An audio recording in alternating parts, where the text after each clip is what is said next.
waterfall construction is interesting. There's many different levels to it. A lot of guys that consider themselves custom builders will buy a pre-made waterfall and put it on the edge of a pool, which serves its purpose. It creates some of that noise, which is very important, and can look moderately interesting and can be an interesting feature. However, typically they're dropped on the edge of a flat patio and it doesn't make any sense. So as nice as the waterfall, the prefab waterfall is, if it's not put into an environment that makes sense, it stops, it loses its appeal. But that's certainly one way of doing it. There's natural boulders and natural stone. On occasion we build a waterfall that way as well. When you get to the artificial or carved on site, there's two different types. There's the GFRC, which is the pre-made panels, which then you click the panels together and mud them together in color. Gives you really great texture, but it limits what you can do with them because they come pre-shaped and then you're trying to work with those shapes to make it work. What we found that we do the most of is complete on-site fabrication. We're less worried about all the final details of the texture of the material, and more, what's more important to us is the context in which it's put.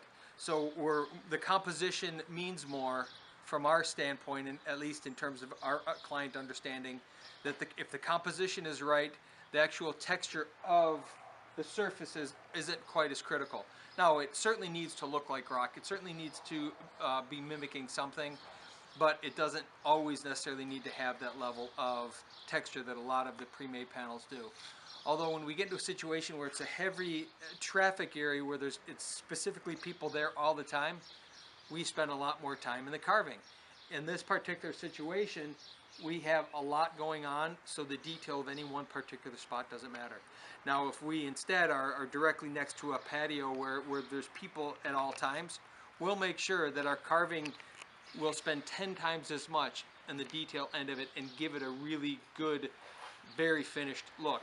But on a waterfall, where typically it's viewed at a distance, we keep the detail down quite a bit.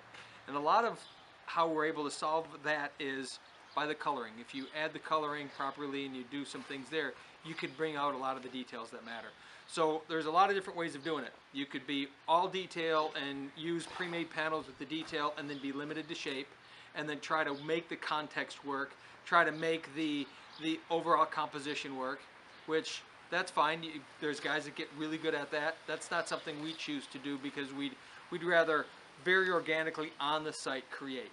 And we don't know the materials we're going to use. Like I said, sometimes we use brick, which we added into this one, different types of stone, different types of materials to pull it all together. We still have a lot of little details to do here before we color it, but we'll use interesting materials, and that's doing it on site allows us to do that.